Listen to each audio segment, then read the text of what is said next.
Defeat or failure is the greatest thing that could ever happen to you. When you're successful, you tend to not learn anything. If someone says something that challenges that opinion of yourself inadvertently, if they make you feel that you're kind of stupid or that you don't know what you're talking about, or that you're really not such a good person, we will suddenly get extremely defensive and closed off. People don't want to be forced or coerced or manipulated. They want to feel that they are coming to something on their own. You have to be able to take every kind of negative experience or emotion in life and find a way to transmute it into something healthy and positive. So how do you take that thought and turn it into something life-affirming and productive? And so my way is, okay, that very well may be, I better make the most of what the time that I have, because in 200 years, I'm nothing, right?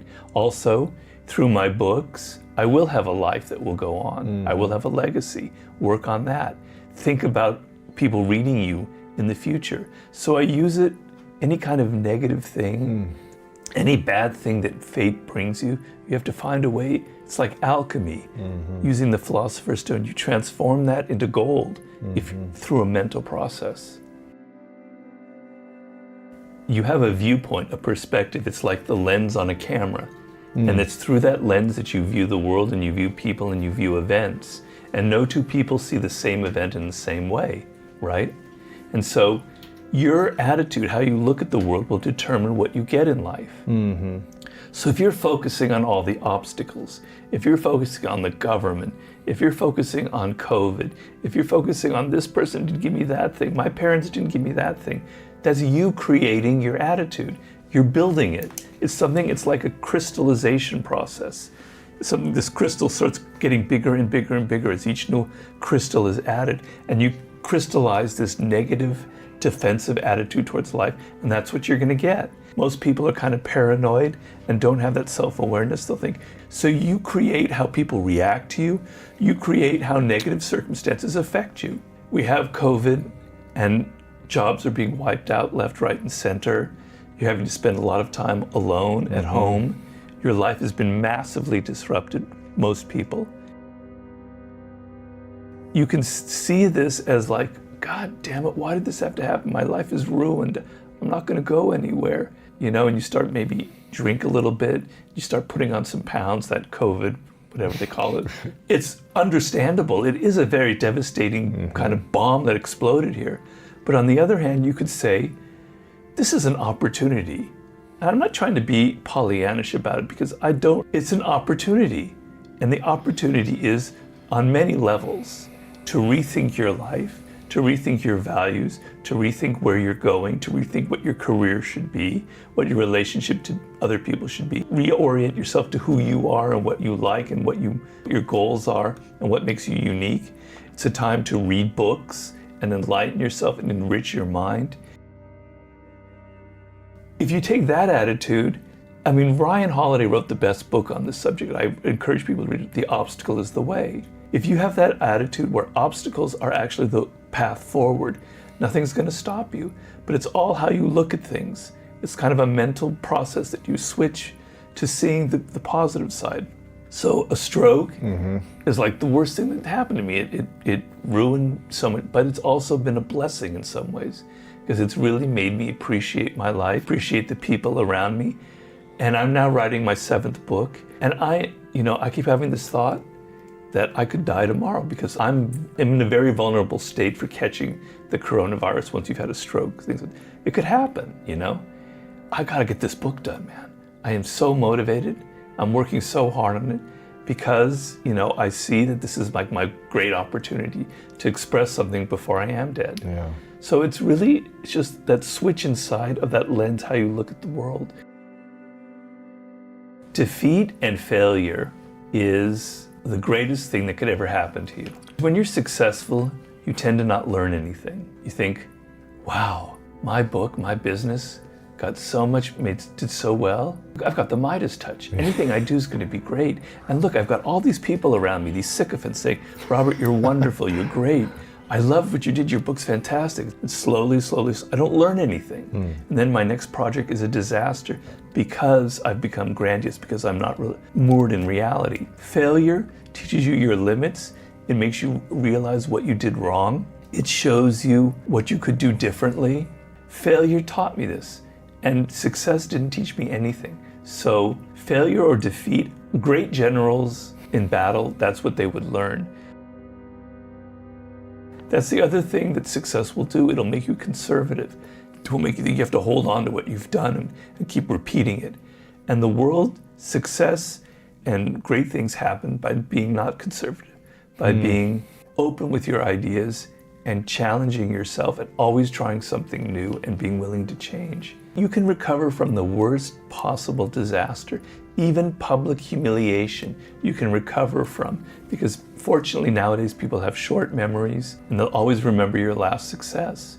So things are never as dire as they appear to be. So could it have been worse? What is the worst scenario that could have happened? Well, luckily that didn't happen. If it's a breakup with someone, and I've been through them, we all have, it's like, instead of thinking that it was putting blame on her or yourself, it's thinking of, was this the right person for me? There's going to be someone else, right? First of all, maybe I wasn't actually the right person for her, and maybe I was partially to blame for this. So what can I learn about relationships going forward? And what can I learn about what I want from a relationship? Maybe I want something a little more stable, or maybe I need something a little more exciting to sort of see, to be future oriented. And that's really critical, because I talk a lot of people who are going through hard times with COVID, is always being future oriented. So we tend, when we're in the moment of a bad thing, like a breakup or a failure, is we're so enmeshed in the moment. And when enmeshed in the moment, things seem much larger than they are. But with time and distance, if you look back 2 years ago, it doesn't seem so big anymore, right? So you need some perspective, and you need to understand that 2 years from now, you'll be onto another business or you'll be onto another relationship, and things will be much better. So be future oriented. That's one of the key things, key elements about people who are very successful in life. They're always sort of oriented towards the future. What's the next project? What am I going to be doing in 5 or 10 years? As opposed to obsessed with the past. I think people who have the hardest time in life are so obsessed with the past. That scumbag, he destroyed me. He ruined my last project. That blah, blah, blah, blah. They hold on to all this crap, right? They're so weighed down by the past. Their parents, they whine, they complain. People who are future oriented, I'm on to the next thing. It's like they say in basketball, next man up. Our star player was injured. All right, next player, come on, let's just go. We got to win this game. When we were children, we were 2 or 3 years old, we were like a complete individual. We felt all this range of emotions: anger, hate, love, it's joy, depression. And we tended to express it as children often. And then our parents intervene and say, because a child who just does what he wants and is always expressing it can be kind of irritating, and you want to sleep and you have your own cares. So you're telling the child, stop that behavior, stop being like that. You know, be a good boy, be a good girl, study harder. And so you start to repress certain qualities in yourself in order to please your parents, in order to please other people. Those qualities could be your aggressiveness, your natural assertiveness, you're kind of dramatic, you kind of repress them. You try to be something that will please other people. And as you repress that other part of your character, it goes into what we call the shadow. It doesn't disappear. Nothing ever disappears. It just is not immediately visible. It forms the dark side of your character. There's the moon that we always see in the sky, then there's the dark side of the moon that we don't see. But the dark side of the moon doesn't exist. It's still there, just we don't see it. Everybody has their dark side. And it comes from these qualities that they were repressed when they were younger. And it will come out later in life. In a relationship, you might have felt like your parents didn't really love you. You were worried as a child, you had an irrational fear that they would abandon you. And then you form a relationship later with a woman, and she's slightly cold to you, but not for any reasons that have to do with you. Maybe she's in a bad mood. You assume that she's about to abandon you because you have that fear, and you lash out and you get angry, and you like basically instigate a breakup in advance because you don't want to deal with that pain of going through it. You don't want to have to be abandoned. You want to be the one abandoning. Well, that's your shadow side coming out. Everybody has it. And you'll notice it when people do something that seems out of character. They will lash out, they will get angry, they will do something self-destructive. They will say, oh, that's not me, something came over me. But no, that is them. Wow. That is their shadow acting out. Yeah. Well, everybody has that. And you want to see that in people.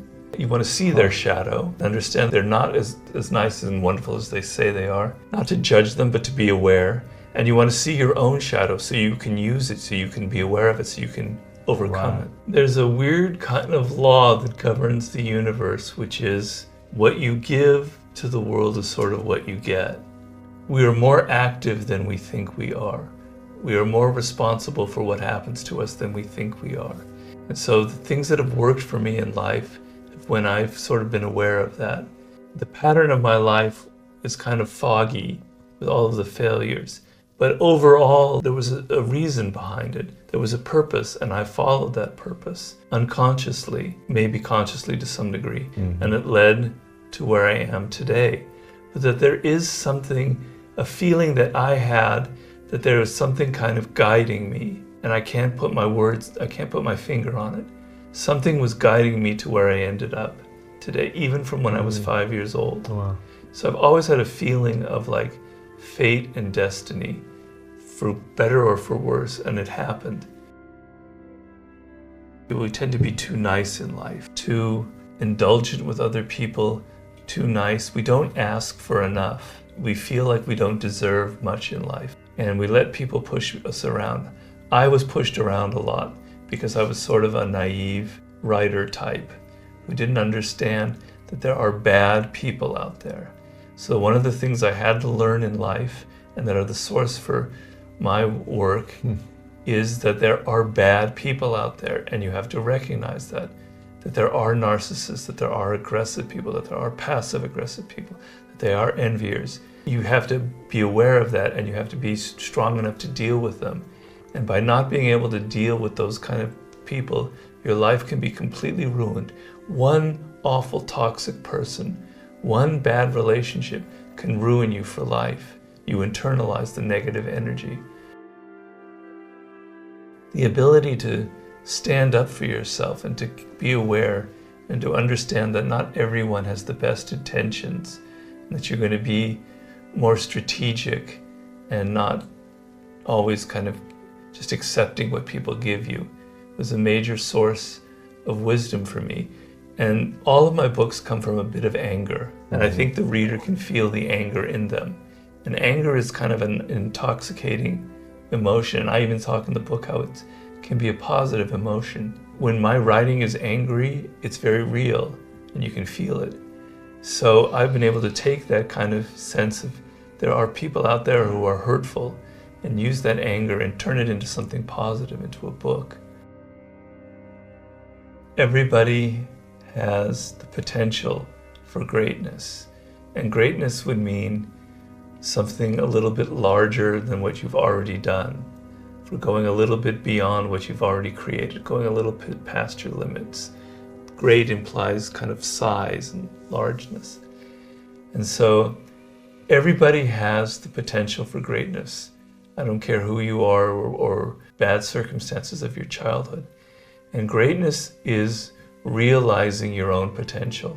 I don't care what that is. It could be in being the best possible parent. It could be in using your hands and creating some beautiful work of art or some great bit of craftsmanship. It could be in writing a book or creating a great podcast. But it's something larger than what you were 10 years ago. You've expanded your boundaries. You've expanded your own limits. You've pushed them a little bit further. So to me, that's greatness. I made this a circle. I didn't explain it in the book because I said human nature kind of contains us. It creates a limit for us. We can't become a chimpanzee or a sheep. We are human, and this is the limiting factor. But by knowing the laws of human nature, you can begin to explore a little bit further out and become something a little bit more. You can take your irrational nature and become more reasonable and rational. Well, pushing a little bit past your limit and expanding like a balloon just a little further, that's greatness to me.